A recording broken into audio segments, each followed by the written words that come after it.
10월 19일 주일 아침입니다. 찬송가 488장 부르시며 주님의 말씀을 묵상하며 나아가겠습니다.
이 시간 우리에게 주시는 하나님 말씀은 스가랴 6장 1절에서 15절까지 말씀입니다.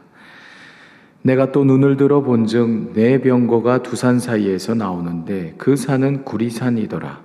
첫째 병거는 붉은 말들이, 둘째 병거는 검은 말들이, 셋째 병거는 흰 말들이, 넷째 병거는 어룽지고 건장한 말들이 메었는지라.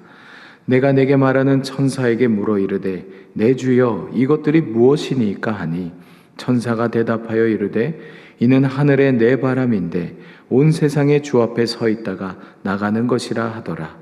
검은 말은 북쪽 땅으로 나아가고 흰 말은 그 뒤를 따르고 어룽진 말은 남쪽 땅으로 나가고 건장한 말은 나가서 땅에 두루 다니고자 하니 그가 이르되 너희는 여기서 나가서 땅에 두루 다니라 하매 곧 땅에 두루 다니더라. 그가 내게 외쳐 말하여 이르되 북쪽으로 나간 자들이 북쪽에서 내 영을 쉬게 하였느니라 하더라.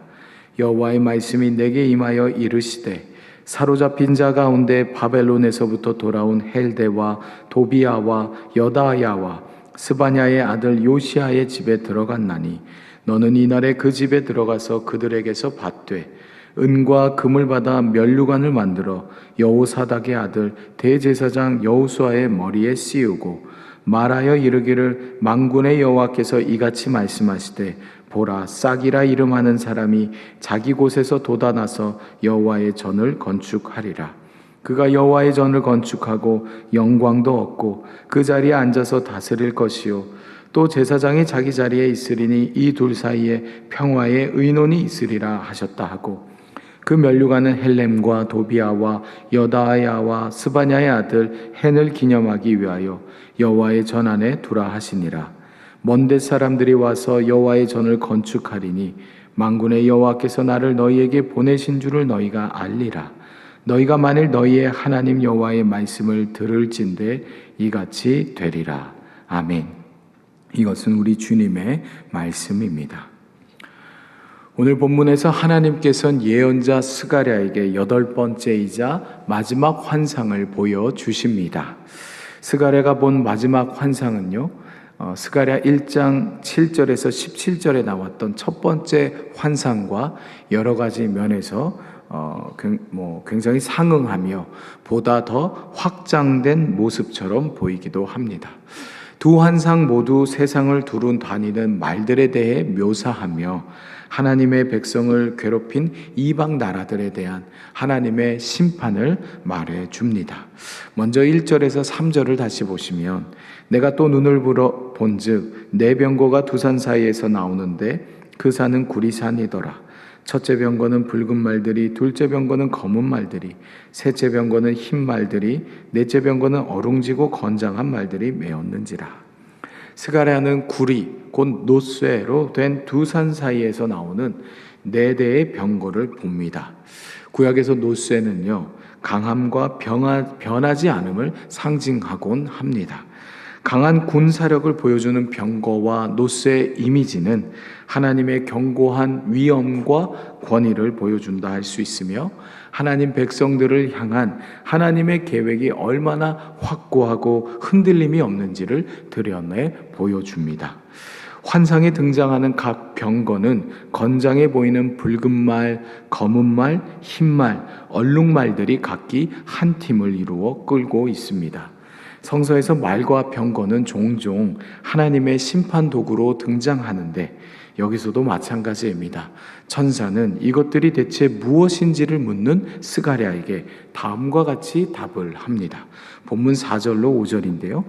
내가 내게 말하는 천사에게 물어 이르되 내 주여 이것들이 무엇이니까 하니 천사가 대답하여 이르되 이는 하늘의 네 바람인데 온 세상의 주 앞에서 있다가 나가는 것이라 하더라. 천사는 네 병거가 하늘의 네 바람이라 답합니다.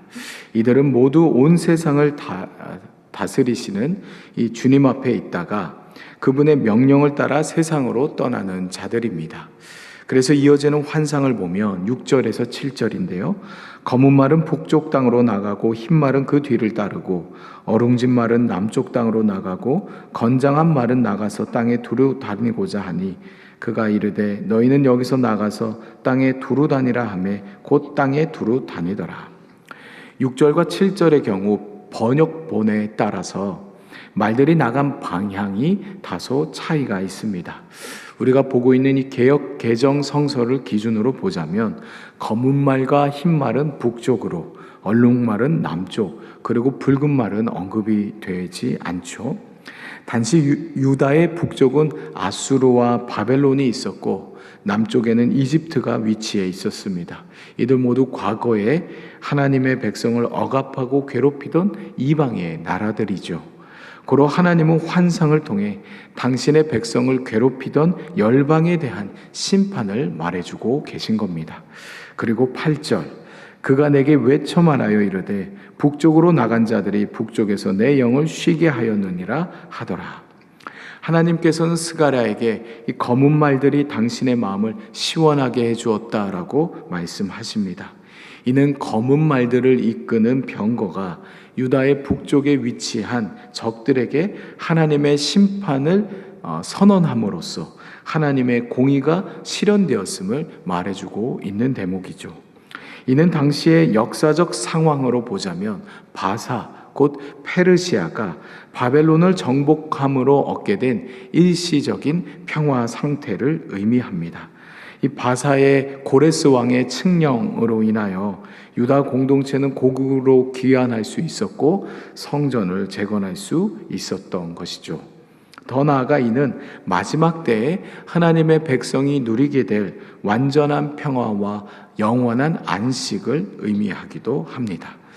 이로써 스가랴의 8번에 걸친 환상 예언이 끝나게 되는데요. 오늘 환상에서 생각해 볼 점은 하나님 백성의 회복을 위해 하나님은 흔들림 없이 일하신다는 것입니다. 하나님 백성을 억압하고 괴롭히는 이들은 하나님의 대적자들이기도 합니다.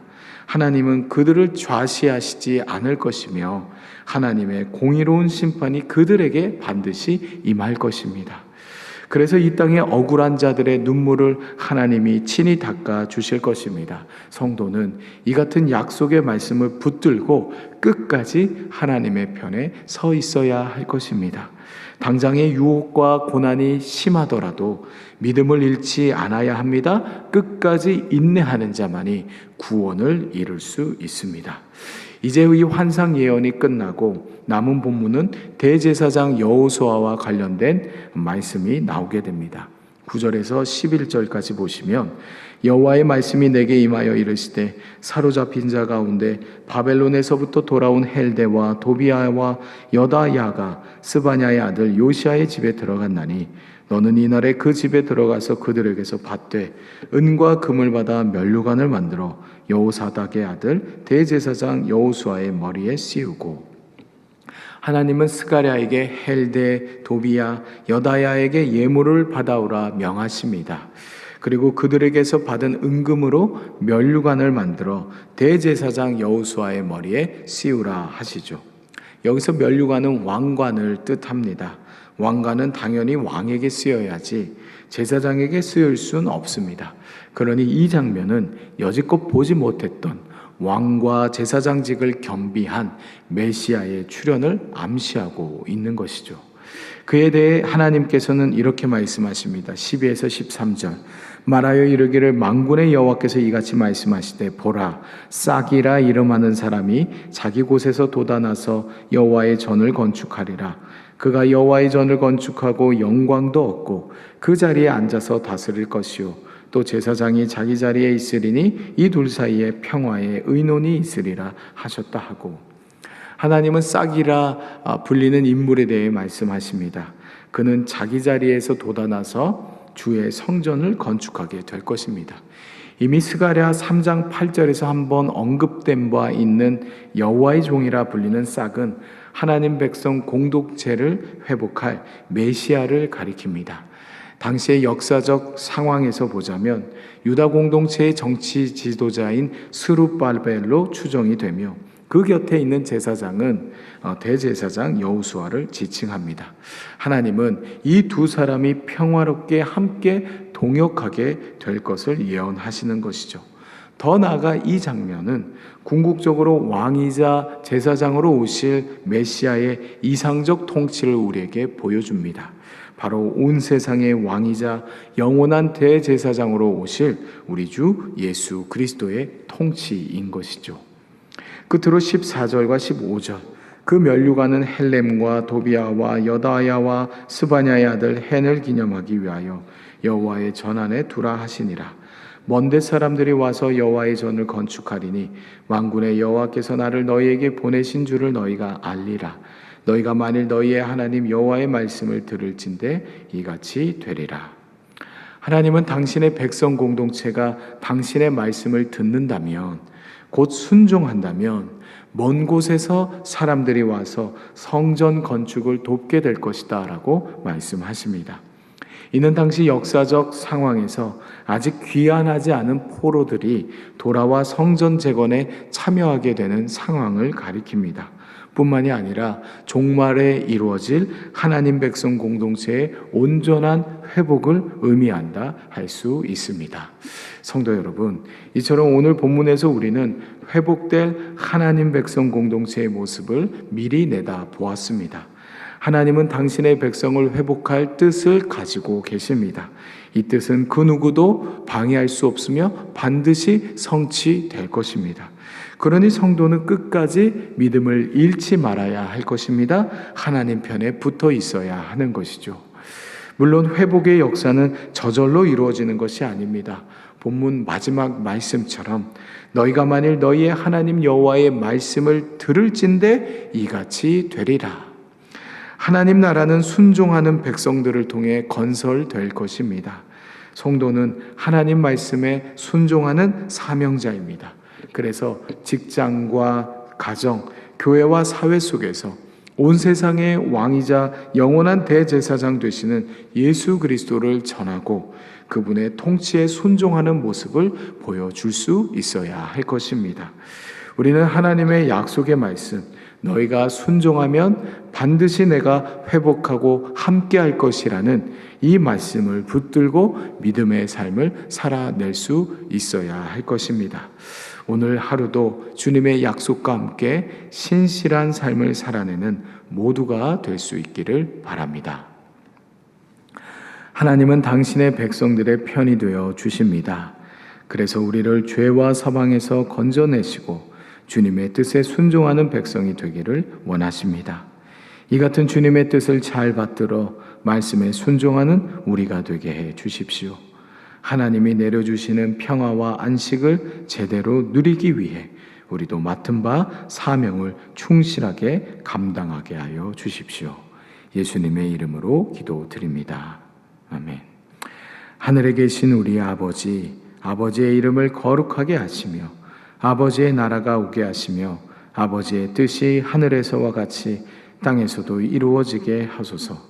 오늘 우리에게 일용할 양식을 주시고 우리가 우리에게 잘못한 사람을 용서하여 준 것 같이 우리 죄를 용서하여 주시고 우리를 시험에 빠지지 않게 하시고 악에서 구하소서. 나라와 권능과 영광이 영원히 아버지의 것입니다. 아멘.